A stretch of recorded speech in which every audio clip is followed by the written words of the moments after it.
बिस्मिल्लाहिर्रहमानिर्रहीम। अस्सलाम वालेकुम नाज़रीन, U watching voice it with KTN news. आऊं है लैला निसार। नाज़रीन, अॼु असीं प्रोग्राम जी शुरुआत हिकिड़े सेंसिटिव मौज़ू सां कंदासीं जेको जंहिं ते तबसरो करणु, जंहिं ते ॻाल्हाइणु, जंहिं ते सम्झणु तमामु ज़रूरी आहे। गुज़िरियल ॾींहंनि में अभी खोड़ वाक़िया ॾिठा हूंदा त कुझु छोकिरियूं पंहिंजे घरनि खां हली वयूं, जिन में मुख़्तलिफ़ इंकशाफ़ थिया त कुझु पंहिंजी मर्ज़ी सां हली वयूं, किन खे इहो बि चयो पियो वञे त शायदि उन्हनि खे ब्लैकमेल कयो वियो आहे। सो अॼु इन मौज़ू जी हसासियत ते असीं ॻाल्हाईंदासीं त जेका जीअं असीं दुआ ज़हरा जो केस ॾिसूं त उन में हुन जा पेरेंट्स चवनि पिया त हू 5-5 घंटा गेम खेॾंदी हुई। त छा जेकॾहिं छोकिरियूं वञनि पियूं घर खां एतिरी ॼुमार में वञनि पियूं त उनजे पोयां आख़िर छा आहे?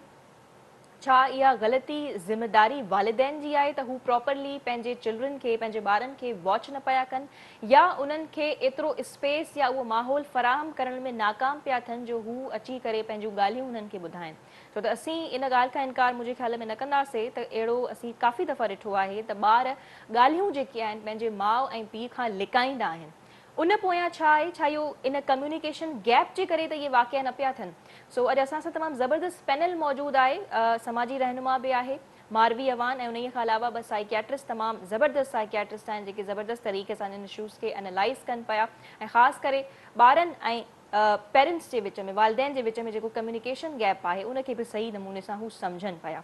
सो मूंखे ज़ूम लिंक ते जॉइन कयो आहे मारवी अवान साहिबा, जेका एग्ज़ीक्यूटिव डायरेक्टर आहे वुमेन प्रोटेक्शन सेंटर जी ऐं समाजी कारकुन आहे। ऐं ॿिए तरफ़ मूंखे जॉइन कयो आहे डॉक्टर आयशा सनोबर चाचड़, जेके चाइल्ड एंड एडोलेसेंट साइकियाट्रिस्ट आहिनि। तमामु सुहिणे नमूने हर इशू खे जेको आहे, अहिड़नि क़िस्म जे इशूज़ खे ॾाढो सुठे नमूने सां जेको आहे बयानु कंदियूं आहिनि, सम्झाईंदियूं आहिनि। ऐं टे तरफ़ डॉक्टर फवाद असां सां गॾु मौजूदु आहिनि, माहिर नफ़्सियात आहिनि। डॉक्टर फवाद बि तमामु सुठियूं सम्झाइयूं ॾींदा आहिनि ऐं हर अहिड़नि क़िस्म जे इशूज़ खे जेको आहे तमामु सुठे नमूने हू बयानु कंदा आहिनि। सो मारवी, तव्हां खां आउं शुरूआति करणु चाहींदसि सभिनी महिमाननि जी इजाज़त खां, ऐं पोइ असीं जेको आहे नफ़्सियाती माहिरनि जी बि राय शामिलु करणु चाहींदासीं। त अव्हां ॿुधाइजो त हीअ जेके हिन हफ़्ते में केसिस थिया आहिनि, छो त अव्हां बि अहिड़नि केसिस खे ॾिसंदा रहिया आहियो, जीअं अव्हां सिंध पुलिस सां गॾु कमु कयो था, त छा पिया सम्झो एतिरी ॼुमार में का छोकिरी डिसीजन वठी सघे थी त हू जेको आहे घर खां हली वई, या जेकॾहिं पेरेंट्स न करे छॾी त एॾो वॾो फ़ैसिलो, छो त इहा त पेरेंट्स जे लाइ बि हिकु तकलीफ़देह मंज़र थिए पियो। त अव्हां इन समूरी सूरत हाल खे कीअं ॾिसो पिया? असां जॾहिं हिन केसिस जी तरफ़ ॾिसूं पिया लैला, त सभिनी खां पहिरीं जेकी रिपोर्ट थींदी आहे उहा ईअं ई थींदी आहे कि जी न्याणी किडनैप थी वई आहे। उन अच्छा। खां पोइ जॾहिं सॼी इंक्वायरीज़ थींदियूं आहिनि, शयूं साम्हूं ईंदियूं आहिनि, त इहो वॾो हिकिड़ो तकलीफ़ अज़ियत जो सॼो फेज़ हूंदो आहे जंहिं मां पेरेंट्स गुज़रंदा आहिनि। हिकु त न्याणी ग़ाइब थी वई आहे अचानक, ऐं घणो करे बिलीव में नथा अचनि मीडिया ते। इहे चंद केसिस जेके असांजे साम्हूं अची विया आहिनि, ऐं ठीकु आहे। चंद उहे अथव जेकी ॿी कंहिं छोकिरी खे ॻोल्हंदे ॻोल्हंदे ॿियुनि छोकिरियुनि खे पुलिस ॻोल्हे वरितो, ऐं चवनि अच्छा। कि बाबा इन्हनि छोकिरियुनि जी बि जेको आहे ग़ाइब आहे, लेकिन पेरेंट्स साम्हूं नथा अचनि। त पेरेंट्स अक्सर घबराईंदा ई आहिनि अगरि न्याणियूं ग़ाइब थी वेंदियूं आहिनि। उन मां कुझु जेको आहे हिमत करे ईंदा आहिनि ऐं कंप्लेन कराईंदा आहिनि, इहे साम्हूं असांजे वाक़ियात अचनि था। हाणे असां इहो ॾिसूं था कि हलियूं कीअं थियूं वञनि, कनेक्टिविटी जॾहिं थिए थी, असांखे त लॻे थो कि असांजो घर सेफ आहे, उनजे अंदरि असांजी न्याणियूं सेफ आहिनि, ॿारड़ा सेफ आहिनि, लेकिन जेको इंटरनेट आहे उनजो प्रॉपर यूज़ जॾहिं असांजे ॿारनि खे ख़बर कोन्हे, त कनेक्टिविटी उन्हनि जी थी वञे ॿाहिरि जी दुनिया सां। हाणे ॿाहिरि जी दुनिया कहिड़ी तरह जी आहे, उन्हनि खे कंहिं तरफ़ वठी थी वञे, इन जे इहो दैट इज़ अ रिस्क। इनखे कोई गारंटी नथो करे सघे। जॾहिं असां हिन केस खे स्पेसिफिकली ॾिसूं था त न कोई याहू चैट इन्वॉल्व आहे, न कोई व्हाट्सएप इन्वॉल्व आहे, कोई बि कम्युनिकेशन जा जेके असां वटि आहिनि मीन्स उहे न आहिनि, लेकिन गेम जे ज़रिए कम्युनिकेशन थी आहे। ऐं ठीकु आहे। फादर जे इंटरव्यू में बि इहो ई आहे कि मूंखे ख़बर न हुई कि उन गेम में कोई अहिड़ो चैट रूम जो ऑप्शन आहे जंहिं सां मुंहिंजो ॿारु कंहिंसां कनेक्टिविटी करे सघे थो। जी, अॼुकल्ह ऐं पेरेंट्स खे त जॾहिं ख़बर न आहिनि त इंटेलिजेंस जी कहिड़ी तरफ़ां क़िस्म जूं बि गेम्स आहिनि, उन में कम्युनिकेशन जा कहिड़ा ज़रिया आहिनि, ऐं कहिड़े बिल्कुलु, ज़रिए ऐं जेको आहे असल कोई में कनेक्ट थी थो सघे ॿिए कंहिं पेरेंट्स सां। ऐं ॿारनि जे विच में हिकिड़ो गैप आहे लैला। अगरि हू मॉनिटरिंग मेजर्स ठाहिनि बि था, यानी फादर जी तरफ़ां मॉनिटरिंग मेजर्स सुठा हुया कि भई मुंहिंजो ॿारु त गेम थो खेॾे, लेकिन ठीकु आहे। उन मॉनिटरिंग मेजर्स जे अंदरि केॾो वॾो हिकिड़ो इम्पोर्टेंट इहो आहे एस्पेक्ट कि इहो फादर खे पेरेंट्स खे ख़बर न हुई कि हिन गेम जे ज़रिए बि मुंहिंजो ॿारु कम्युनिकेशन में बि अची सघे थो। ठीकु आहे, छो इहा जो ॿ तमामु तरह जा इंपॉर्टेंट गेम ॻाल्हि थींदा कई आहिनि। तव्हां, मॉनिटरिंग जा हिकिड़ो तव्हां इंपॉर्टेंट एस्पेक्ट्स हूंदा आहिनि। इहा ॻाल्हि आउं जेको आहे डॉक्टर आयशा जी तरफ़ खणी वञणु चाहींदसि। डॉक्टर आयशा, असीं स्पेसिफिकली त चलो दुआ ज़हरा जे केस ते कोन था ॻाल्हायूं, पर ही कुझु अहिड़ा केसिस थिया आहिनि जंहिंमें नंढी उमिरि में असीं छोकिरियूं ॾिसूं था त उहे हलियूं थियूं वञनि ऐं ख़बर इहा पई पवे त हू पाण चवनि थियूं त असीं पंहिंजी मर्ज़ी खां असां जेको आहे कयो आहे, या जेको आहे एतिरो टाइम गेम्स ते स्पेंड करणु, पेरेंट्स सां न ॻाल्हाइणु, त छा छो त इन जे नतीजे में ज़ाहिर सी ॻाल्हि आहे पेरेंट्स बि इलाही जेको आहे उहे तकलीफ़ दे मंज़र मां गुज़रनि था। त अहिड़नि वाक़ियनि सां पेरेंट्स जेकॾहिं चाहिनि था त अहिड़े क़िस्म जा वाक़िया उन्हनि जी फैमिलीज़ में न थियनि त छा करिणो पवंदो, पोयां आख़िर छा कहाणी आहे? No, thank you, Lala, तव्हां जेको इनवाइट कयो अॼु हिन जे बारे में ॻाल्हाइण लाइ। ॾिसो हिन में न काफ़ी सारा पहलू आहिनि हिन सिचुएशन में तव्हांजे सवाल में। वीडियो गेम्स ऐं जेको इहे ऑनलाइन गेमिंग ते मुंहिंजो हिकिड़ो स्टांस आहे जेको जंहिं ते मां काफ़ी जेको आहे डिस्कस कयो आहे, ॻाल्हायो बि आहे कि वीडियो गेम्स खे ब्लेम करणु असांजे लाइ आसान आहे, छो जो उहा हिकिड़ी इमीडिएट फैक्टर असांखे सम्झ में अचे थो, राइट। बट अगर तव्हां कनेक्टिविटी खे ॾिसो था त कनेक्टिविटी समथिंग जेको अगरि जॾहिं इंटरनेट न हूंदो हो बट सर्टन हिकिड़ी सोसाइटीज़ एंड कल्चर्स में स्कूल वञणु या कॉलेज वञणु उहो रोकियो वेंदो हो, छो जो हुते जेको आहे उहो लाइक अहिड़ा जो रिलेशनशिप डेवलप थी सघनि था, right. So it is really not about the medium. उहो त पोइ स्कूल खे बि बैन करणु खपे, छो जो हुते वञी करे अहिड़ियूं कॉन्वर्सेशन थी सघनि थियूं। सो आई थिंक इट्स इम्पोर्टेंट असांखे इहो ॾिसण लाइ कि इंडिविजुअल फैक्टर्स छा आहिनि, जेको मां अक्सर डिस्कस कंदी आहियां। हिकु त इहा ॻाल्हि, ऐं ॿी ॻाल्हि इहा कि मां ज़रूरु इहो चवंदमि कि पेरेंट्स खे ब्लेम करणु या असांखे को अहिड़ो फैक्टर ॻोल्हणु जंहिंखे असां कंप्लीटली गुड या बैड या ब्लैक एंड वाइट या ब्लेम करण लाइ असां पंहिंजी सेटिस्फेक्शन जा ॻोल्हियूं, पर सिचुएशन खे सम्झण में it's not going to be very helpful. Again एतिरी लाइक 5-5 कलाक अगरि 6-6 कलाक हो गेम ते आहिनि त जॾहिं बिल्कुलु सिचुएशन लिमिट क्रॉस करे वेंदी आहे तॾहिं असां मेजर खणणु शुरू कंदा आहियूं। मां हमेशह इहो पेरेंट्स सां जॾहिं कमु कंदी आहियां इहो ई चवंदी आहियां कि तव्हांखे रिएक्टिव नाहे थियणो, तव्हांखे प्रोएक्टिव थियणो आहे। तव्हांखे पहिरें खां ई शयूं सम्झणियूं आहिनि। हाणे एंड राइटली सो मालवी कि असांखे पेरेंट्स खे बि ॿुधाइणु खपे, ॿारनि खे त नेटिकेट सम्झाइणु खपे कि इंटरनेट जा कहिड़ा एटिकेट्स आहिनि, बट गॾु गॾु पेरेंट्स खे बि कि हुननि खे छा मॉनिटर करिणो आहे। इट्स ईज़ी कि हो ऐप जेका आहे हो डाउनलोड करे छॾनि या इहो ॾिसनि कि घणा कलाक छा पिया ॾिसनि स्क्रीन ते, बट इहा जेके सर्टन शयूं आहिनि जंहिंजे बारे में असांखे रिस्क पेरेंट्स खे एडल्ट्स खे सम्झाइणु खपे, ॿुधाइणु खपे कि what to look out for and watch out for, उहो डेफिनेटली जेको आहे असांखे डिफरेंटली करणु। ठीकु आहे, तव्हांजो चवणो आहे त मतिलबु पेरेंट्स खे जेकॾहिं रिस्पॉन्स बि कंदा त हुननि खे रिएक्ट न करणु खपे पर प्रोएक्टिवली रिस्पॉन्ड करणु खपे। डॉक्टर फवाद, अव्हां कीअं इन समूरी सूरत-हाल ते रोशनी विझंदव? Thank you so much, Leila, for inviting me. It's an honor.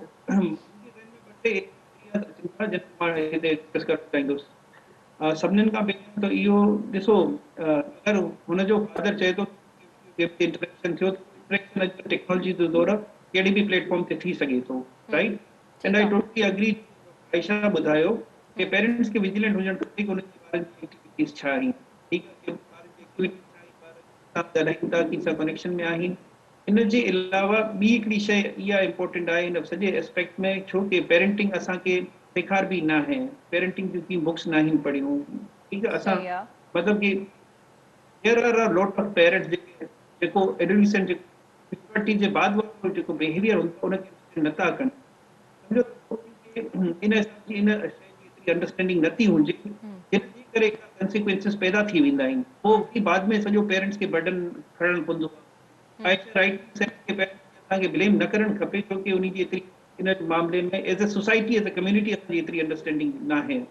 ठीकु आहे, तो पाण इहो आहे कि पेरेंट्स खे बिल्कुलु विजिलेंट हुजणु खपे कि उनजा ॿार छा था कनि, या अगरि किन ॿारनि सां उनजा कनेक्शन आहिनि त हुनजा पेरेंट्स छा था कनि, उन सां बि उनजो कनेक्शन हुजणु खपे। त इन शइ ते थोरो पेरेंट्स खे असांजी सोसाइटी में इन शइ ते फोकस ज़रूरु करणु खपे।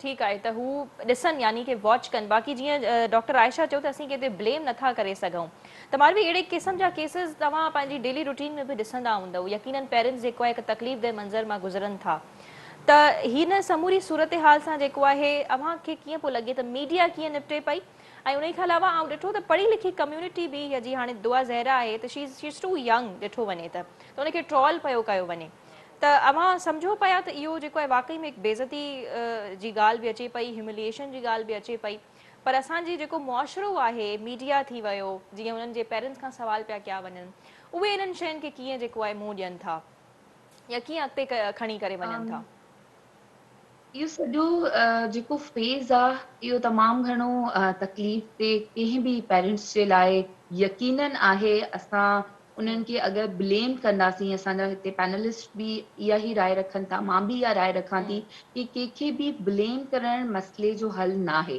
सही इहे आहे शयूं वाक़ियात हमेशह खां थींदा रहिया आहिनि उहा ई ॻाल्हि आहे कि असां हिते त जेके स्पेसिफिक केसिस आहिनि these days it's very easy कि कनेक्टिविटी थी वञे कंहिंसां असां कंहिं बि दुनिया जे हिस्से में वेठा ॻाल्हायूं घरां ई लेकिन उहो वक़्तु बि हुया जॾहिं अगरि ॿाहिरि बि निकिरियो वेंदो हो त इन तरह जी जेकी मेंटेलिटीज़ आहिनि इहे जेकी शयूं आहिनि जेको पेरेंट्स सां तव्हांखे कम्युनिकेशन गैप आहे तव्हां उन्हनि खे पंहिंजी पसंदि ॿुधाए नथा सघो अगरि तव्हां ॿुधाईंदा त वरी उहो हिकिड़ो अना जा मसइला था थी वञनि झेड़ा था थी वञनि पाबंदियूं थियूं लॻायूं वञनि अच्छा same this thing is also male जे लाइ बि अथव यानी ठीकु आहे छोकिरा बि इज़ीली घर में पंहिंजी पसंदि नथा ॿुधाए सघनि अगरि उहो ॿुधाइनि था त इश्यूज़ अचनि था कि बाबा फैमिली में शादी कयो या अमीर ख़ानदान में कयो या छोकिरी ठीकु आहे मालवी उहा एतिरी त ॾाढी अॻिते जी ख़ूबसूरत ॻाल्हि थी नाहे वञे पई न और पर असीं ॻाल्हि कयूं पिया त एतिरी नंढड़ी एज में नंढड़ी उमिरि में ईअं कोई फ़ैसिलो वठी वञे ईअं कोई अचानक सां बिल्कुलु कंहिं ते ट्रस्ट करे वञे अच्छा लैला इट्स रियली लाइक असां हिन केस खे अगरि स्पेसिफिकली ॾिसूं या हिन जहिड़े केसिफिकली ॾिसूं त इहे उन टाइम ते थी थियूं वञनि शादियूं ऐं हलो कोर्ट्स पंहिंजा डिसीजन्स ॾियनि था छो जो फेडरल लॉ जे मुताबिक़ 16 इयर्स एज आहे ऐं असांजे प्रोविंशियल जे मुताबिक़ 18 इयर्स 18 आहे एज आहे ऐं हा एडल्ट जी ऐं जॾहिं असां ॾिसूं था कि दुआ जे स्पेसिफिक केस में त उनजे फादर्स जे डॉक्यूमेंट्स पासपोर्ट्स ऐं इन्हनि शयुनि जे मुताबिक़ अञा उहा न्याणी 15 जी बि नाहे थी जी त हा सॼी हिन सिचुएशन में असांजे जेके ॿार इन तरह जा फ़ैसिला वठनि था ॾिसो हिकिड़ो तक़ाज़ा त पोइ बि आहिनि न कि अॻियां उहो किथे रहंदा उन्हनि खे शेल्टर प्रोवाइड केरु थो करे पेरेंट्स अॻियां केरु आहिनि छोकिरे जी एज छा आहे ऐं हिकिड़ो हूंदो आहे न कि अर्निंग जा पर्पज़िस छा आहिनि सो मेनी अदर थिंग्स हिते अचनि थियूं कि बाबा इहे शयूं अॻियां फ्यूचर सिक्योर थींदो न थींदो कंहिं तौरु थींदो मतिलबु हुनजे पुठियां हिकिड़ो चयो थो वञे कि माइट बि कोई ॿियूं फोर्सिस आहिनि हा ऐं बिल्कुलु अगरि हीअ त असां केस हिन अहिड़ो खे ई आहे जंहिंमें मुंहिंजे ख्याल में अञा स्पेसिफिकली घणी ॻाल्हि था कयूं इन्वेस्टिगेशन लैला थियणु त खपे जी इहो जी थी चुको आहे मतिलबु मां कंपेयर नथी कयां सही दुआ आहे जे केस खे हुननि पास्ट वारे केसिस सां लेकिन हिकिड़ी जॾहिं एनालिसिस कबी आहे त पोयनि केसिस खे ॾिसबो आहे उते नौरीन लगारी जो केसिस ऐं ॿिया अहिड़ा केसिस जंहिंमें बाक़ाइदा हिकिड़ी त कन्वर्जन मज़हब जे तौर ते थिए थी ॿी कन्वर्जन असांखे मस्तखनि जे तौर ते बि नज़र अचे थी त ठीकु उन शयुनि खे बि ॾिसण जी ज़रूरत आहे इहो बिल्कुलु बि ॾिसण जी ज़रूरत आहे कि उहा फैमिली कोई गैंग त पुठियां कोन्हे कोई कहिड़ी ऐं असीं हिन केस कम्युनिकेशन में बि जेके गेम्स ॾिसूं जे त ज़रिए सीसीटीवी फुटेज में त आराम सां जेको आहे हिकु वैन अचे थी ऐं दुआ जेको आहे हिन में आराम सां वेही करे हले वञे थी पर जेकॾहिं असीं छोकिरे खे बि ॾिसूं था त he is also very young ऐं लॻे कोन पियो त हू फाइनेंशियली स्टेबल आहे असल में जी अञा ताईं जेके इंटरव्यूज़ आया आहिनि उन में कोई स्टैंड खणंदे नज़र न आयो आहे असांखे छो जो इहे वीडियोज़ असां वटि ईंदियूं आहिनि निकाहनामा ईंदा आहिनि उन में सही आहे ॿई जेके पार्टनर्स आहिनि ठीकु आहे उहे ॾाढो कॉन्फिडेंटली डिफेंड कंदा आहिनि हिक ॿिए खे सही लेकिन आहे इते हिननि अच्छा जी हिते एज हिकिड़ी घटि हुजण जे करे ॿी ॻाल्हि आऊं डॉक्टर घणो आयशा इहो जी बि तरफ़ खणी वञणु तासुर अचे चाहींदसि थो मारवी त जेंडर मेन्यू अट्रैक्शन मां सॼो जी Laila I just want to say कि हिकिड़ो मैन्युपुलेट जेको कयो थो वञे उन जे पुठियां जेके सोर्सिस आहिनि उन्हनि खे बहितर नमूने लॉ एनफोर्समेंट एजेंसीज़ खे ॾिसण जी ज़रूरत आहे मैनिपुलेट कंहिंखे कयो पियो वञे मैन्युपुलेट जीअं त असांजा ॿार अच्छा सही आहे थियनि पिया डिफरेंट ठीकु आहे तरीक़े सां सही आहे डॉक्टर आयशा जेंडर अट्रैक्शन हिकु नॉर्मल शइ आहे do U think the parents उन हवाले सां बि जेको आहे पंहिंजे ॿारनि सां उन्हनि खे कम्युनिकेट करणु खपे छो त जीअं हू गेम्स ते ॻाल्हाइनि था अमूमन असां जेको आहे झलींदा आहियूं छोकिरनि खे छोकिरनि सां ॻाल्हाइण जे लाइ या वेहण जे लाइ पर हू यूनिवर्सिटी हुजे कॉलेज हुजे मिलणु थिए ई थो ऐं डोंट यू थिंक त इहा शइ पहिरियां खां सेटअप थियल खप हुजे पेरेंट्स जे पारां त that is normal if you are talking to any boy doesn't mean you have to follow in love with him that is very हिनमें इंपॉर्टेंट न, अगेन जीअं नंढड़ियूं छोकिरियूं जी जेके आहिनि जी उहे फौरन सां ट्रस्ट करे वठनि थियूं। हाँ हाँ सो जी लैला हिनमें जेको आहे साइकोलॉजिकल जे अलावा सोशल कल्चर भी काफ़ी फैक्टर्स आहिनि तंहिंखे असांखे ज़हन में रखिणो हूंदो। सो हिकु त इहा शइ ऐं आई थिंक इम्पॉर्टेंट कॉन्वर्सेशन जेको इहो रोमांटिक या अट्रैक्शन खां पहिरें मां जेको चवणु चाहींदमि उहो इहो चवणु चाहींदमि कि असांखे टीनेज ब्रेन कमु कीअं कंदो आहे उहो सम्झण जी ज़रूरत आहे। जी श्योर राइट इहा केस जाते असांजी इहा कॉन्वर्सेशन बि थिए कि केतिरी उमिरि आहे 16 आहे 18 आहे 17 आहे 15 आहे हिकु साल में या कुझु महीननि में तो ब्रेन में एतिरो को यकदम डिफरेंस कोन ईंदो आहे राइट ओके कि तव्हां 18 तव्हांजी बर्थडे थी 12 बजे खां पोइ तव्हां यकदम एडल्ट थी वियो राइट एतिरो ब्लैक एंड वाइट शयूं बिल्कुलु कोन ईंदियूं सही आहिनि। आहे So teen brain is under construction असांखे इहो त सम्झणो आहे ठीकु आहे ऐं जॾहिं उहा अंडर कंस्ट्रक्शन आहे त मतिलबु केस इहा अकल फ़हम सोच समझ कि मां अगरि अॼु हे कयां पियो त हुन खां पोइ इहो थींदो हुन खां पोइ इहो थींदो like long term thinking consequence जा छा थींदा इहो हिकिड़ो ब्रेन जेको आहे एॾो केपेबल कोन हूंदो आहे टीन एज में राइट टू थिंक थ्रू त पोइ इहा रिस्क जेका टेकिंग बिहेवियर्स आहिनि इम्पल्सिव बिहेवियर्स आहिनि छो लिमिट आहे इहा एज जी ड्राइविंग ते ड्रिंकिंग ते ॿाहिरनि मुल्कनि में अगरि तव्हां ॾिठो सही वञे आहे। ड्रग्स ते छो जो ब्रेन डेवलप कोन थियो आहे ऐं रिस्क टेकिंग बिहेवियर्स जेका आहिनि उहा घणा त हूंदा इते ई आहिनि सम्झणु खपे सो न जॾहिं हिकु ब्रेन डेवलपिंग एज में आहे त छा उते अडल्ट्स ते ज़िमेदारी न पई अचे त हू हेल्प कनि उन्हनि जी जंहिंजो जेको ब्रेन आहे उहो अंडर कंस्ट्रक्शन आहे। बिल्कुलु जी बिल्कुलु ऐं तॾहिं त जॾहिं मां चयो न जीअं लॉज आहिनि ड्राइविंग ते विंडस्टाइन ते उहो हिन वजह सां ई आहे न कि ठीकु आहे ब्रेन जेको आहे अगरि उहो न आहे त एक्सटर्नल फैक्टर्स आहिनि जेको हुनखे रोके वेठा आहिनि कंट्रोल करे वेठा आहिनि। जी अच्छा doctor Fawad U being a psychiatrist and being a father अव्हांखे इहो सवाल करणु चाहींदसि त जीअं आउं डॉक्टर आयशा खां बि पुछो त जेंडर अट्रैक्शन जे बारे में एॾियूं खोड़ सारियूं कॉन्वर्सेशन्स आहिनि जंहिंमें पेरेंट्स ऐं चिल्ड्रन न ॻाल्हाईंदा आहिनि ठीकु आहे मतिलबु हिकु वॾी ॻाल्हि लॻी वेंदी आहे उन शइ सां कॉम्बैट कीअं करणु खपे कीअं उन ते जेको आहे कंट्रोल हासिलु करणु खपे ऐं कीअं उन कम्युनिकेशन खे बहितर करणु खपे।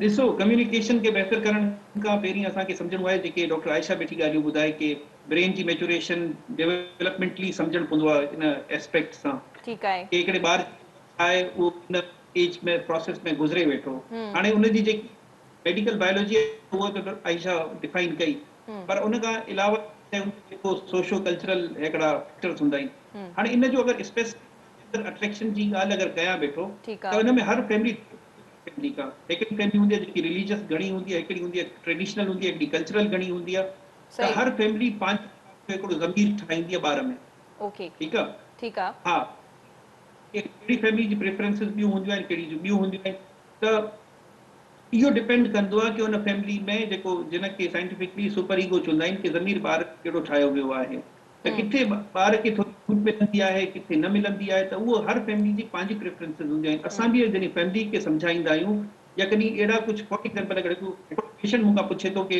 मां मैरिड बि आहियां मुंहिंजो एक्स्ट्रा मैरिटल अफेयर बि आहे त मां छा सही आहियां ठीकु आहे त हाणे अगरि तव्हां हिनखे रिलीजन कल्चर जे हिसाब सां ॾिसंदा त तव्हांखे डिफरेंट लॻंदी शइ पर ठीकु असां आहे हुनखे इहे ठीकु आहे अगरि सुपर ईगो अगरि तव्हांजो ज़मीर हुन सां सेटिस्फाई आहे तव्हां ॾिसो तव्हांजे ज़मीर जी सेटिस्फेक्शन छा में आहे त इहा जेकी ज़मीर ठहंदो आहे उहो अराउंड एज 5-6 ईयर्स ठहंदो आहे जेको पोइ माण्हू बाद में हिन ते फ़र्क़ु इहो मज़ीद मज़बूत थींदो वेंदो आहे अच्छा बाक़ी जेकी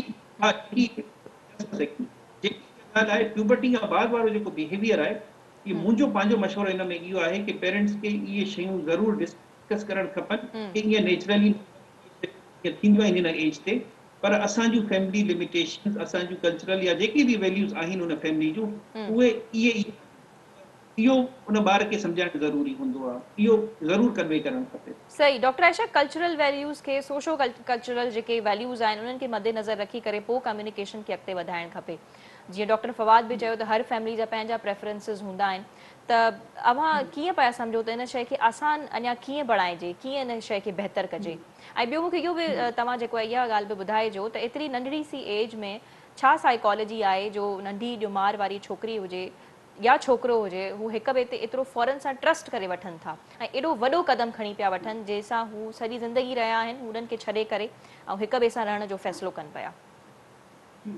अगरि हिन शइ मां पहिरीं तव्हांखे जवाबु ॾेई वठियल आहे कि जी अगरि डेवलपमेंटली जेको डॉक्टर ॻाल्हि कई पिया न कि असां ॾिसंदा आहियूं सिचुएशन खे डेवलपमेंटली अप्रोप्रिएट आहे की न, हिन एज में या शइ अप्रोप्रिएट आहे की न आहे, राइट।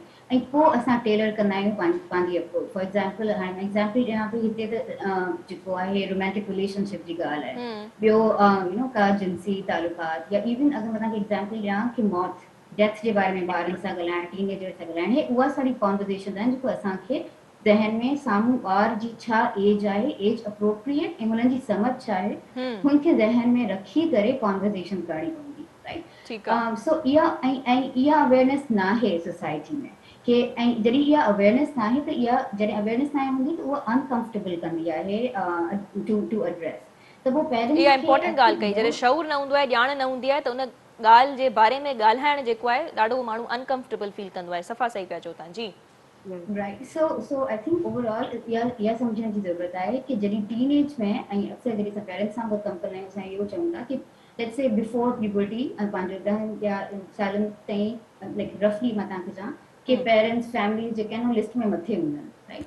जी लाइक प्यूबर्टी खां पोइ या टीनेज जीअं शुरू थींदी आहे त उहो फैमिली जेके न लिस्ट में हेठि अचणु शुरू थी वेंदी आहे, फ्रेंड्स, सोशल सर्कल ऐं पोइ पीयर्स उहा मथे अचणु शुरू थी वेंदा आहिनि। बहरहाल मां सम्झो पिया त वॾे पैमाने ते इन्हनि केसिस में पेरेंट्स ते ई ज़िमेदारी अचे पई, अडल्ट्स ते ई ज़िमेदारी अचे पई न, त हू पंहिंजे ॿारनि खे सही सां वॉच कनि, उन्हनि खे पंहिंजो पाण सां कंफर्टेबल कनि, इन शइ खे एक्सेप्ट कयो पिया। या So parents, yes, number one. Number two, हुनमें पोइ schools भी अची था वञनि, तव्हांखे सेक्स एजुकेशन अगरि त पाण असां चऊं, yes very important जी बिल्कुल कॉन्वर्सेशन, हा राइट, एज अप्रोप्रिएट, तो हुनमें सिर्फ लाइक अगेन हुनमें तव्हां मीडिया जो पुछियो मारवी खां, सो द कॉन्फिडेंशियलिटी, कीअं असां हुन शइ खे पोर्ट्रे कयूं पिया, केरु इहो नथो सोचे कि हिन ॿार जे फ्यूचर जे बारे में नेगेटिव इम्पैक्ट हिन जे मेंटल हेल्थ ते अॻियां वञी करे एडल्टहुड में छा थींदो। सही। So media is the new history, ना, असां जेको बि हिते ॻाल्हायूं पिया उहो असां हिस्ट्री पिया ठाहियूं अॻे लाइ। So I think we all have to be responsible. Adults में सिर्फ पेरेंट्स न, but as a society macro level ते असां छा कयूं। पर पेरेंट्स जीअं त मारवी साहिबा घणो वेझो त उहे ई रहनि पिया न, त इन जे करे आउं पेरेंट्स जी बार बार ॻाल्हि कयां पई। जी जी मारवी, अवां जी तरफ़ जी लैला प्लीज, अवां जी तरफ़ां अचणु चाहींदसि। तव्हां आख़िर में छा पिया चवणु चाहियो? जी असीं कम्युनिकेशन खे दरअसल बहितर करण जी ॻाल्हि कयूं पिया, या पाण मां अहिड़ा केसिस जेको आहे ॾिसो पिया, त तव्हांजे मुताबिक़ कीअं कम्युनिकेशन खे बहितर करणु खपे? बिकॉज़ तव्हांजे सराउंडिंग्स में बि यकीन इन एज जा ॿार आहिनि, so how do U communicate, because तव्हां त जेंडर एक्सपर्ट बि आहियो। लैला, सभिनी खां वॾो प्रॉब्लम ई इहो आहे कि ॿारनि सां ऑन गोइंग चैलेंजिस जे बारे में नथो ॻाल्हायो वञे। ऐं जीअं त डॉक्टर साहिबा बि इहा ॻाल्हि कई कि न त घर में पेरेंट्स ॻाल्हाइनि था, न त स्कूल्स कॉलेजिस खे ॻाल्हाइण जी स्कूल वारी बि इजाज़त डॉक्टर साहिब आहे। ॾाढी इंपॉर्टेंट ॻाल्हि कई, त स्कूल में असां इन्हनि ते कॉन्वर्सेशन न कंदा आहियूं। इनफैक्ट अहिड़ा जेके चैप्टर्स आहिनि बायोलॉजी में, त we teachers skip them mostly. उन्हनि जो माइंड न ठाहियो वेंदो जेसि ताईं हो उन सिचुएशन के ईंदड़ चैलेंज के कॉप अप न करे सघंदा। जें शइ खां उन्हनि खे रोकियो वेंदो तीअं क्यूरियोसिटी वधंदी, त उन शइ खे करे ॾिसां। असां एग्जैक्टली। अच्छा, ॿी ॻाल्हि ॾाढी इंपॉर्टेंट इहा आहे कि मीडिया ऐं you know the books, story books and all, जॾहिं ॿार सां चैलेंज जे बारे में पेरेंट्स न ॻाल्हाईंदा त हो या त पंहिंजे फ्रेंड्स सां ॻाल्हाईंदो जिन्हनि सां बि उन्हनि जे पेरेंट्स न आहे ॻाल्हायल, उतां गाइडलाइन उनखे मिलंदी। ऐं सेकंड, जेकी स्टोरी बुक्स आहिनि जंहिंमें घोड़े पर शहजादा आएगा और तुम्हें लेकर चला जाएगा, उन्हनि स्टोरी बुक्स खे असांखे चेंज करण जी ज़रूरत आहे। उनमें असांखे इहो ॾेखारण जी ज़रूरत आहे कि जी आप डॉक्टर बन जाएंगी, आप 10,000 लोगों की जान बचा लेंगी। त न्याणियुनि खे इन तरफ़ असांखे आणण जी ज़रूरत आहे कि शहजादो इज नॉट द एवरीथिंग, क्योंकि जब वो ख्वाब पर मारवी, आई डोंट थिंक सो त पेरेंट्स उन्हनि खे ॿुधाईंदा आहिनि त कोई शहजादो ईंदो। मुंहिंजे ख़्याल में इहा शइ, डोंट यू थिंक असांजे टीवी ड्रामास रोमेंटिसिज्म उतां ई मोस्टली अचे थो। मां तव्हांखे इहो ई चवां पई कि टीवी ड्रामा ऐं बुक्स जे अंदरि इहे डाइजेस्ट ऐं इन्हनि तरह जी स्टोरीज़ खे थोरो सो चेंज थियण जी ज़रूरत आहे। जेंडर सेंसिटिव थियण जी बि ज़रूरत आहे, ऐं यूथ जे लाइ जेके ऑन गोइंग चैलेंजिस आहिनि उन्हनि खे एड्रेस करण जी ज़रूरत आहे। मतिलबु हाणे असां इहो चऊं था कि जेके असां ट्रेनिंग्स करायूं था, उहे ट्रेनिंग सिर्फ़ महदूद इन ताईं न रहनि, लेकिन उहे ट्रेनिंग्स मीडिया पर्सन्स सां बि कोलैबोरेट करे प्रॉपर डिज़ाइन स्ट्रेटेजिकली कयूं वञनि, ऐं प्रॉपर तरीक़े सां जेके स्टोरी राइटर्स आहिनि उन्हनि सां बि वेही करे ॻाल्हाइण जी ज़रूरत आहे। छो जो ईअं मिली ई असां मुआशिरो ठाहियूं था। पेरेंट अगरि हलो ॻाल्हाए बि छॾियो, बट स्टिल असांजो ॿार एडिक्टेड आहे स्टोरी रीडिंग जो असां त बुक्स जी तरफ़ ॿारनि खे कंदा आहियूं घणो प्लीज़ पढ़ो लेकिन सिलेक्शन ऑफ बुक इम्पोर्टेंट आहे असां ॿारनि खे चऊं था ठीकु आहे this is your TV time but it's सही आहे very important to see that what kind of programmes even I will condemn here few cartoons as well अच्छा क्योंकि असांजे घर में कुझु ॿार आहिनि उहे अहिड़ी शयूं कार्टून्स मां सिखनि था जेकी उन एज में उन्हनि जे लाइ बहितर कोन्हनि त असांखे कार्टून अगरि कार्टूनिक कैरेक्टर्स मूव था कनि त असां ख़ुशि आहियूं ॿार सही शइ ॾिसे थो but we need to see that के हे कहिड़ी कंट्री मां आहिनि या हे कहिड़ा डायरेक्टर्स डायरेक्ट कीअं कया विया आहिनि उन में कहिड़ो मैसेज बेसिकली ॿारनि खे ठीकु आहे ॾिनो थो वञे जी त डॉक्टर इहे कुझु फवाद अहिड़ियूं शयूं आहिनि सही लैला डॉक्टर जेकी फवाद तव्हां बि हिन शइ ते काफ़ी रोशनी नंढी विझो एज खां वठी त मीडिया जे हवाले सां टीवी ड्रामास उतां बि इहे शयूं ॿार जेके आहिनि सिखनि था त पोइ वरी ब्रेन में जॾहिं जीअं डॉक्टर साहिबा चयो त ब्रेन डेवलप थी रहियो आहे त पोइ हू अहिड़ियूं शयूं छो त असीं मोस्टली पंहिंजो टाइम जेको आहे उहो स्क्रीन ते ई स्पेंड कयूं था ऐं तीअं ई ॿार बि असांजा जेके आहिनि उहे स्क्रीन ते टाइम स्पेंड कनि था त छा इहा शइ उतां बि अचे पई टीवी तां बि ॾिसो मारी सही थी चए कि हिन जे पोइ रीज़न जेके आहिनि उहे मल्टी फैक्टोरियल आहिनि ठीकु आहे असां चवंदा आहियूं न कि टे चारि शयूं पाण में मिली करे हिकिड़ी शइ खे कराईंदियूं आहिनि सही एज हूंदी आहे ठीकु आहे मतिलबु डेवलपमेंटल एज हूंदी आहे वरी पोइ मीडिया जो एक्सपोजर हूंदो आहे वरी पोइ मतिलबु घणियूं शयूं हूंदियूं लाइफ एक्सपीरियंस हूंदा आहिनि तव्हांजी बायोलॉजी हूंदी आहे ठीकु आहे त इहे सभु शयूं जॾहिं ईंदियूं आहिनि पोइ हिकिड़ी प्रेज़ेंटेशन सां फ्रंट ते ईंदी आहिनि ठीकु आहे हा बिल्कुलु सही त आहे हाणे हिकिड़ी बुक जो रेफरेंस ॾियणु चाहींदुसि कि जेको जेकी असांजी नॉर्मल इवन अगरि असां सेक्स हार्मोन्स जी ॻाल्हि कयूं था त उनजो जेको आहे उहो 8 इयर्स स्टार्ट थी वेंदो आहे अच्छा ॿिन्ही जेंडर या ठीकु आहे अराउंड 8 इयर्स हाणे ॾिसो हालांकि हिन टाइम ते प्यूबर्टी स्टार्ट बि नथी थिए हुजे पर रिलेटेड थॉट्स अचण या मतिलबु द हा थिंग्स आर वेरी डाइवर्स बिल्कुलु एक्चुअली त इहे शयूं Hare but Hare that is ईंदियूं नॉर्मल आहिनि न इहा हिकु नॉर्मल शइ आहे त उन जे लाइ बि मुंहिंजे ख़्याल में कम्युनिकेट करणु पवंदो असांजे पेरेंट्स खे दे हैव टू तमामु इनिशिएट ज़रूरी आहे तमामु ज़रूरी आहे इट्स वेरी कम्युनिकेट इंपॉर्टेंट करणु खपे हिकिड़े सेंसिटिव वे में जीअं डॉक्टर आयशा ॿुधायो वेठे त लर्न करणु पवंदो कि किन एज ज़ाहिर में आहे डायरेक्ट त हू कोन कंदा पर what should be the way कीअं हू इनिशिएट कनि कॉन्वर्सेशन खे जेकॾहिं थोरो तव्हां टिप्स वग़ैरह ॾेई वठो त इन में चलो इनखे ईअं त सम्झी सघो कि डिपेंड कंदो आहे कि ॿार जी एज छा आहे ॿियो ठीकु आहे कम्युनिकेशन जॾहिं गैप जी ॻाल्हि कंदा त उहो सिर्फ़ु टीन एज में कम्युनिकेशन गैप ते फोकस न करणु खपे इन खां जेको बिलो 10 इयर्स वारो जेको एज ग्रुप हूंदो आहे उहो स्टार्ट ई तॾहिं खां वठणु खपे घणियूं अच्छा शयूं डॉक्टर पंहिंजे एक्सपीरियंस में ॾिठो हूंदो कि जॾहिं टीन एज प्रेज़ेंटेशन अचनि वेठियूं त उन में पोइ शयूं वॾियूं डिफिकल्ट थियनि थियूं हैंडल कंदे त उहो जेको गैप आहे उहो जनरल टॉपिक्स ते तव्हां शुरू में ई रखो जेकी ॿार शयुनि जे हवाले सां एनवायरमेंटल शयुनि जे हवाले सां जेके सम्झनि था उनखे उहे शयूं ॿुधायो पोइ विद पैसेज ऑफ टाइम तव्हां उनखे जेंडर जे हवाले सां ॿुधाए सघो था या ॿियूं जेकी शयूं आहिनि तव्हांजे सोशो कल्चरल बैकग्राउंड जे पर्टिकुलर टू दैट सही आहे ठीकु फैमिली आहे अच्छा डॉक्टर आयशा जी तरफ़ बि आख़िरी सवाल जेको आहे डॉक्टर आयशा लिमिट्स पेरेंट्स कीअं सेट कनि पंहिंजे ॿारनि जे लाइ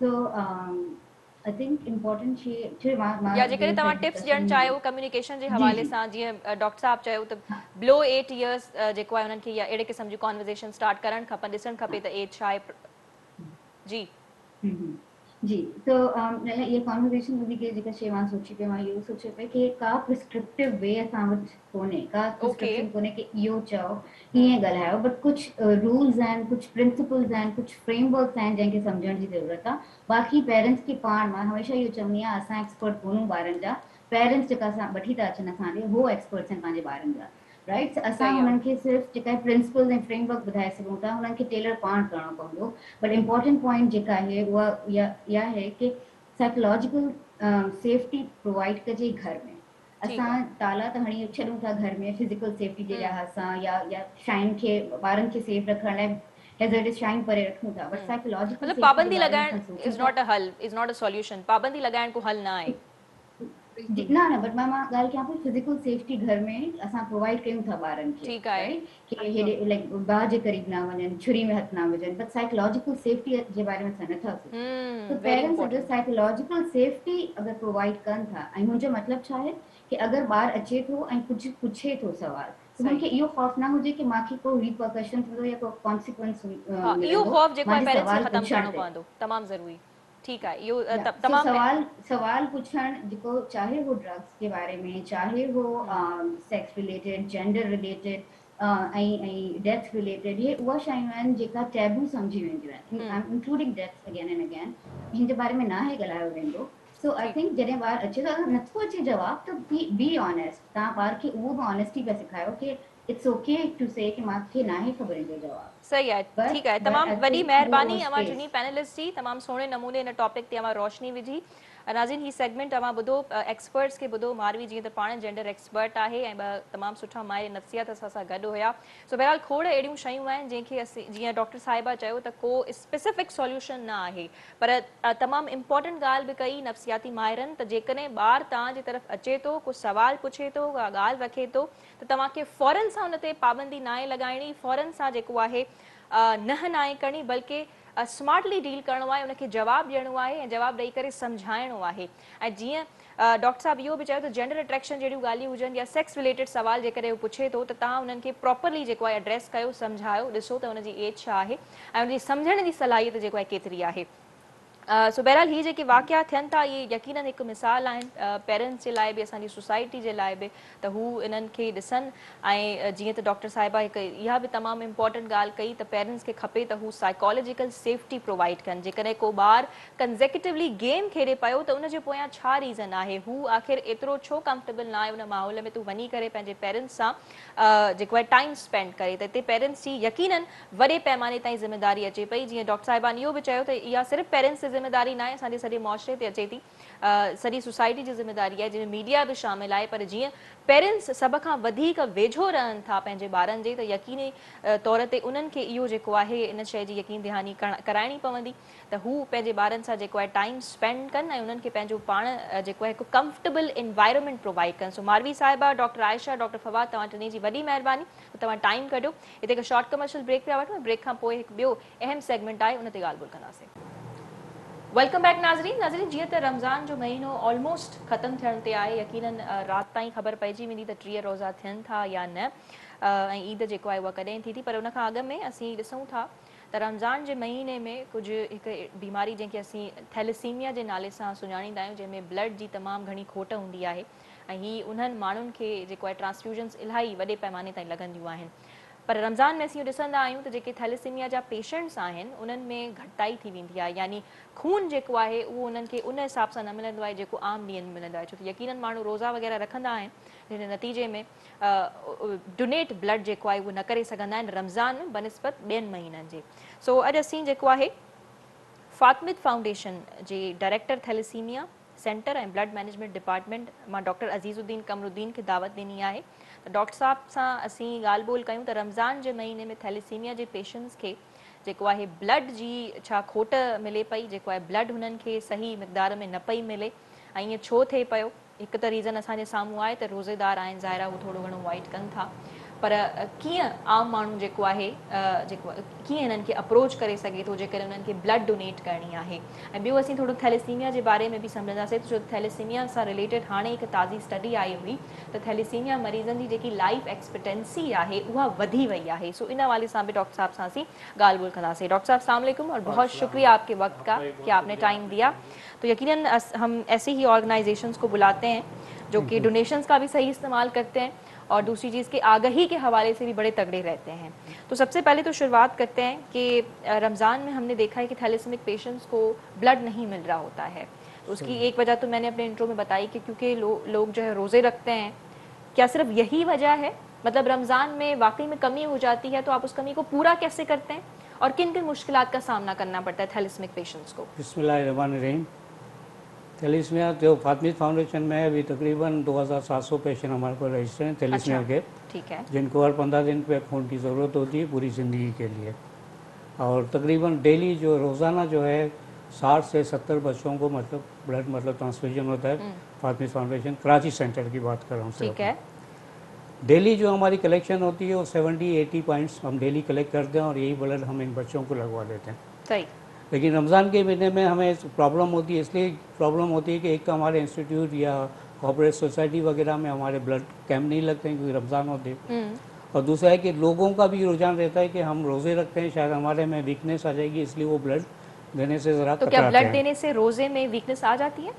ब्लड देने से यही मैं आपको बता रहा हूँ कि लोग समझते हैं, लेकिन हमारा ये है ख्याल है कि लोग जो हैं वही मतलब अपनी डाइट ले रहे हैं, जैसे आप उन्होंने इफ्तार में लिया, सहरी में ली, इस तरीके से आप दोपहर में अपना खाना खाते हैं, रात को खाते हैं, तो चीज़ तो वही आप डाइट अपनी ले रहे हैं।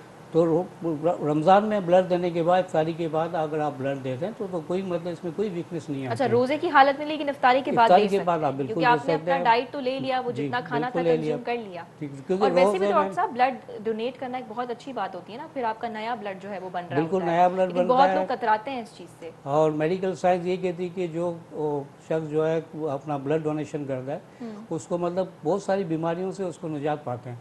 जैसे हाँ। मेडिकल साइंस कहती है कि कितनी अगर अहम बात रेगुलर है ये। डोनर है उनको हार्ट अटैक के चांसेस कम रहते हैं, अच्छा। उनको डायबिटीज के चांसेस कम रहते हैं, उनको कोलेस्ट्रॉल के चांसेस कम रहते हैं, उनके जो किडनीज वगैरह हैं वो मतलब सही रहती है, क्योंकि आपका मतलब ब्लड रिफ्रेश हो रहा है, मतलब आपको नए मतलब फ्रेश ब्लड आपके जिस्म में बन रहा है। तो ब्लड जो कि डोनेट आप से करते यकीनन फातिमा फाउंडेशन में जो है वो टेस्ट वगैरह भी तो होते होंगे ना लाजमन? बिल्कुल, जो भी ब्लड डोनर मतलब ब्लड देते हैं उनके मतलब फुली स्क्रीन करते हैं उस ब्लड को, जिसमें hepatitis B, hepatitis C, HIV, VDRL, malaria parasite और ब्लड ग्रुप, ये बहुत तमाम important टेस्ट ये होते हैं। और चीज़ें। ये टेस्ट भी हम फुल रिपोर्ट जो है उस डोनर को देते हैं, क्योंकि आगे उनको पता चले कि आपको पता है कि हेपेटाइटिस बी और हेपेटाइटिस सी हमारे मुल्क में मतलब कंट्री में ज़्यादा है ठीक। मतलब। अच्छा, एक और चीज़ हम समझना चाह रहे हैं कि थैलेसीमिया पे अब थोड़ी बात कर लेते हैं कि थैलेसीमिया की जो कंडीशन है, क्या उसमें सबसे ज़्यादा बच्चे हैं? जैसे आपने कहा कि बच्चे भी हर 15 दिन आते हैं ब्लड लगवाने। बच्चे एक कि ये क्योंकि ये पैदाइशी बीमारी है, अच्छा, क्योंकि थोड़ा जब थैलेसीमिया के बारे में पहले बताइएगा जी। शॉर्टली कि थैलेसीमिया है क्या? थैलेसीमिया ये है कि थैलेसीमिया एक मौरूसी बीमारी है, जिसमें ये है कि बच्चों का पैदाइशी तौर पर खून नहीं बनता। ठीक है। इसकी वजह ये होती है कि जब बच्चा पैदा होता है तो वो बिल्कुल नॉर्मल होता है, लेकिन थैलेसीमिया में जो है उनका बोन मेरो सप्रेशन की वजह से जो हड्डियों का गुदा होता है जो खून बनाता है, उनमें खून बनाने की सलाहियत नहीं होती।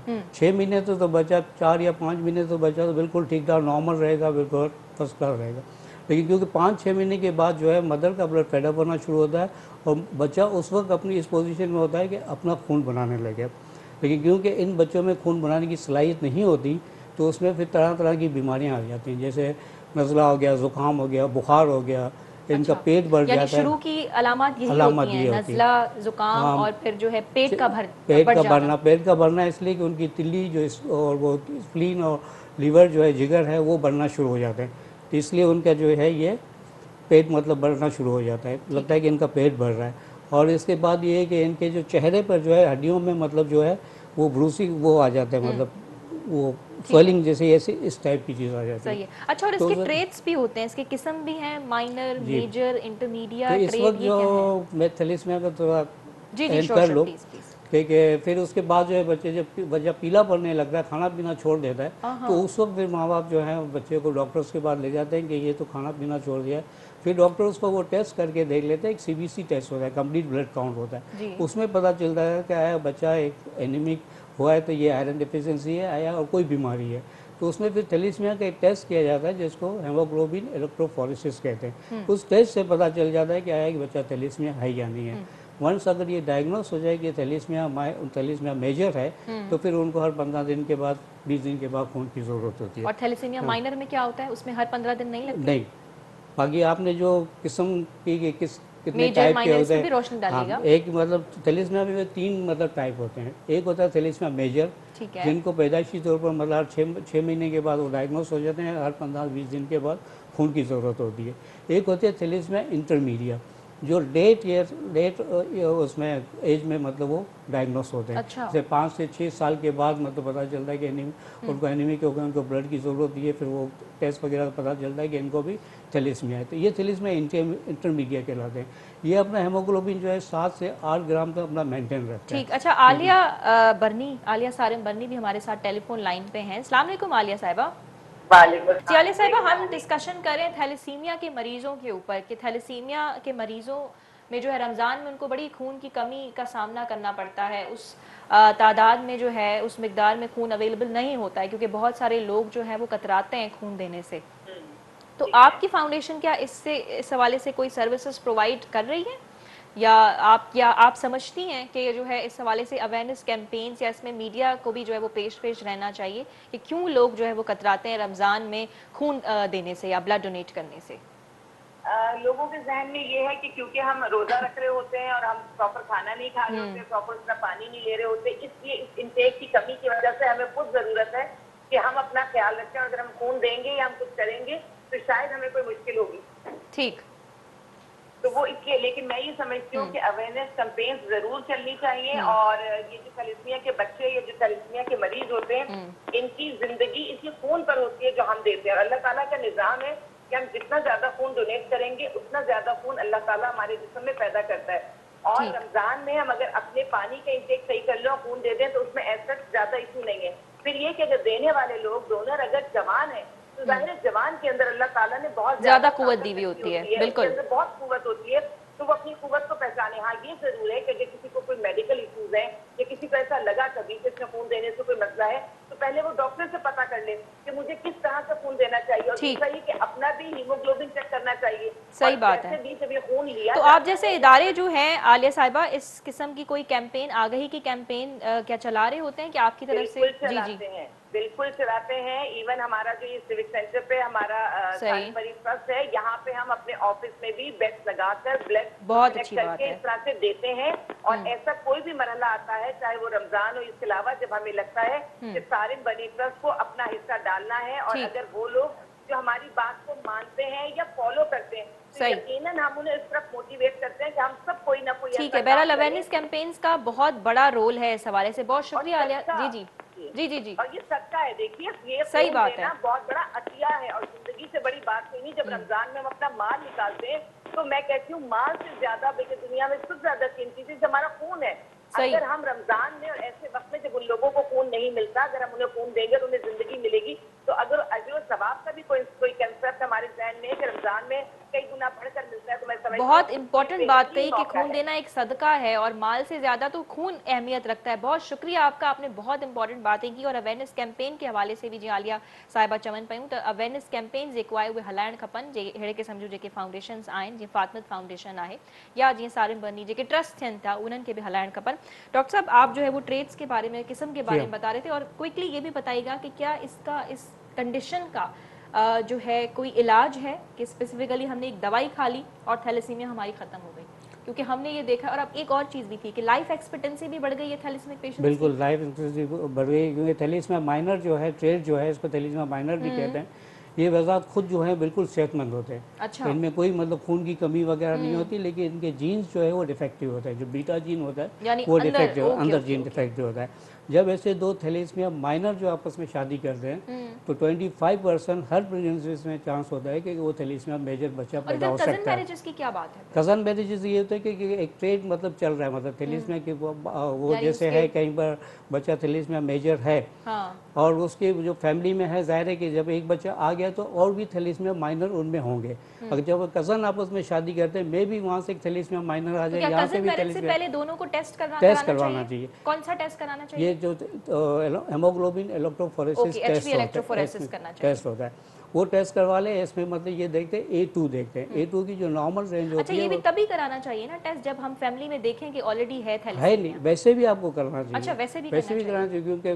कभी कभार ऐसा होता है कि वो उसमें रिश्तेदारों से बाहर शादी करते हैं, उसमें भी मतलब बच्चे मतलब पैदा होते हैं थैलेसीमिया मेजर के, क्योंकि उनके कहीं से न कहीं आ जाएगा थैलेसीमिया मेजर। कजन मैरिजेस में ज़्यादा चांसेस है, 60 to 70% है।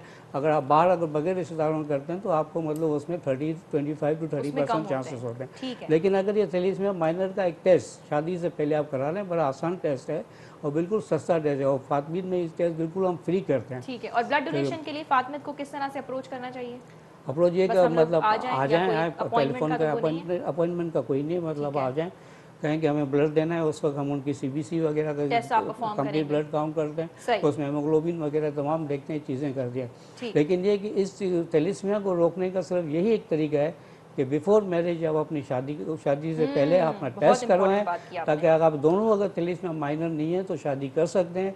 अगर आप दोनों थैलेसीमिया माइनर हैं तो बिल्कुल शादी मत कीजिए। अगर एक थैलेसीमिया माइनर है, एक नॉर्मल है, तो वो भी शादी कर सकते हैं। उसमें ये होता है कि 50% चांसेस होता है कि नॉर्मल बच्चे पैदा होंगे और 50% चांसेस ये होता है कि थैलेसीमिया माइनर बच्चे पैदा होंगे, लेकिन थैलेसीमिया मेजर बच्चे उसमें पैदा नहीं होंगे। इसी तरीके से हम इस बीमारी को रोक सकते हैं। अदरवाइज क्योंकि तो आप सोचें कि हर साल पाकिस्तान में जो है 4000 से 5000 बच्चे थैलेसीमिया के पैदा हो रहे हैं। अच्छा, ये बहुत और बड़ा 4000 से 5000 के बच्चे पैदा हो रहे हैं, और कि इदारों में जब रजिस्टर होते हैं तो आप सोचिए कि इदारों पर कितना बोझ पड़ता है कि पहले से उनके पास ऑलरेडी 3000 ठीक है। कोई के बाद 2000 तो इसका बच्चे हैं, तरीका तो यही वो है कि शादी करने से पहले बंदा शादी टेस्ट करने से करे। पहले टेस्ट कर लें। अगर आपने ऐसी शादी कर ली, एक थैलेसीमिया मेजर बच्चा आपके यहाँ पैदा हो गया है, ठीक है, तो आपको नेक्स्ट मतलब आपको ख्वाहिश है कि मेरा एक नॉर्मल बच्चा होना चाहिए, ठीक है। तो अगर प्रेगनेंसी अगर हो जाती है तो आपको 12 हफ्ते से पहले एक टेस्ट होता है, CVS कहते हैं इसको, क्रोनिक वेलाइज सैम्पलिंग कहते हैं।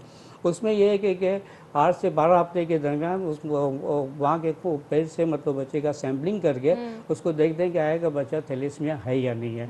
अगर लेकिन थैलेसीमिया सीवीएस क्या लाइफ थ्रेटनिंग नहीं होता? नहीं, लाइफ सेविंग बिल्कुल नहीं होता, बिल्कुल नॉर्मल मतलब टेस्ट होता है, वो अल्ट्रासाउंड वगैरह के जरिए अच्छा, अच्छा। बच्चे के सर से मतलब वो सैंपल सैंपल लेके लेते हैं। उसमें उसका टेस्ट करते हैं। अगर वो थैलेसीमिया मेजर है तो आप प्रेगनेंसी टर्मिनेट कर दें।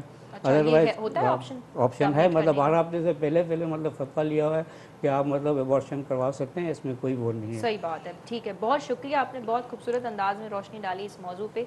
नाज़रीन, जी डॉक्टर साहब जो चवण आए थैलेसीमिया एक बीमारी है जो हर साल 4000 का 5000 जो ॿार थैलेसेमिक पैदा थियन था।